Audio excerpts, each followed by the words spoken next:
মাগরিব আর ফরজ নামাজের পর এই দোয়াটি মাত্র 10 বার পড়ুন। এই একটি দোয়ার ফলাফল শুনলে আপনি অবাক হয়ে যাবেন, আপনি আশ্চর্য হবেন যে এতদিন কোথায় ছিল, এই দোয়াটি কেন পড়ি নাই। কত বড় ফলাফল, আল্লাহু আকবার কাবীরা।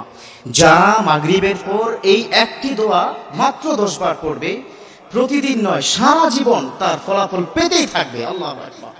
এখানেই শেষ নয়, আপনি যখন চলে যাবেন পৃথিবী ছেড়ে তখনও আপনি তার ফলাফল পাবেন। 10টি বার যদি একটি দোয়া পড়া হয়, তাকে আল্লাহ পাক মর্যাদা 10 গুণ বাড়িয়ে দিবেন। আল্লাহু আকবার। তারপর দ্বিতীয়ত হচ্ছে আল্লাহ পাক তার পিছনের জীবনের 10টি গুনাহকে ক্ষমা করে দিবেন। সেটা হতে পারে কবিরা, হতে পারে সগীরা, যে কোনো গুনাহ আল্লাহ ক্ষমা করে দিবেন। 3 নম্বর হচ্ছে 10 জন গোলাম, মুসলিম গোলাম আযাদ করার সওয়াব আল্লাহ পাক তার আমলনামায় দান করবেন। আল্লাহু আকবার। এই মাত্র 3টা কাজ আমি বললাম, আর কি কি হবে? আরো অনেক কিছু হবে। তার আগে আপনাদের জন্য দোয়াটা একটু কি বলে নিচ্ছি। দোয়াটি হচ্ছে লা ইলাহা ইল্লাল্লাহু ওয়াহদাহু লা শারীকা লাহু লাহুল মুলকু ওয়া লাহুল হামদু ওয়া হুয়া আলা কুল্লি শাইইন কাদির। লা ইলাহা ইল্লাল্লাহু ওয়াহদাহু লা শারীকা লাহু লাহুল মুলকু ওয়া লাহুল হামদু ওয়া হুয়া আলা কুল্লি শাইইন কাদির। এই দোয়াটি মাগরিবের ফরজ নামাজের পর সালাম ফিরিয়ে পড়ে নেবেন। এই দোয়াটি পড়ার পরে 3টি তো বিষয় থাকবেই, আরো 4টি বিষয় আল্লাহ পাক আপনাকে দান করবে। যে ঘরে মাগরিবের নামাজের পরে এই দোয়াটি পড়বে, সেই ঘরে সারা জীবন মানব শত্রু, জিন শত্রু আল্লাহ পাক সেই ঘরকে পূত পবিত্র রাখবেন। আল্লাহু আকবার। কোন মানুষ তার সাথে শত্রুতা করতে পারবে না। চাইলে সেই অনেকে এসে ক্ষতি করে, সেই ঘরে চোর ঢুকতে পারবে না। সেই ঘরে চিন্তায় রাহাজানি কোনো কিছুই হবে না ইনশাআল্লাহ তাআলা। এখানেই শেষ না। অনেক সময় দেখবেন বাচ্চারা অনেক সময় রাতের অন্ধকারে কেঁদে উঠে, ঘরে অনেককে জিন ভূতে পায়। যারা এই কাজটি, এই দোয়াটি প্রতিদিন মাগরিবের পর 10 বার পড়বে, সেই ঘরে জিন ভূত প্রবেশ করতে পারবে না। সুবহানাল্লাহ। 2 নম্বর হচ্ছে এই ঘরে 10 জন ফেরেশতা ফুল টাইম ডিউটি করবে।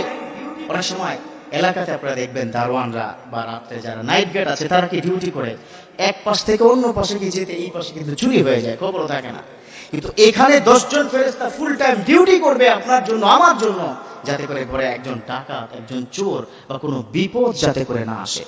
এখানেই শেষ নয়, এই ঘরে পুরো রাত্রি জুড়ে কেউ অসুস্থ হবে না। সুবহানাল্লাহ পড়বেন না? সুবহানাল্লাহ। এই ঘরে রাত্রি জুড়ে কোনো অসুস্থ থাকবে না, কোনো বাচ্চাদের কান্না শুনবেন না, সবার একটা প্রশান্তিময় একটা ঘুম চলে আসবে।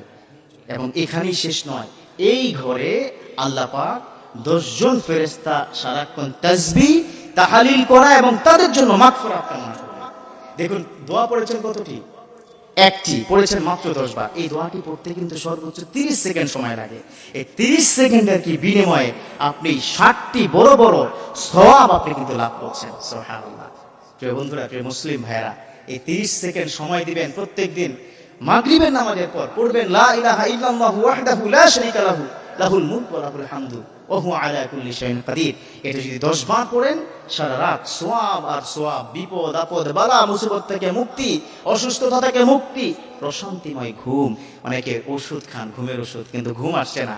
এই দোয়াটি পড়ুন, ঘুমিয়ে যান, প্রশান্তিময় ঘুম আসবে। আল্লাহু আকবার। আল্লাহ পাক এই দোয়া প্রতিদিন আমল করার তৌফিক দান করুক। অশান্তি, বিপদ আপদ বালা মুসিবত, গুনাহ সব কিছু থেকে আল্লাহ পাক এই দোয়ার বিনিময়ে আমাদের হেফাজত করুক। আমিন।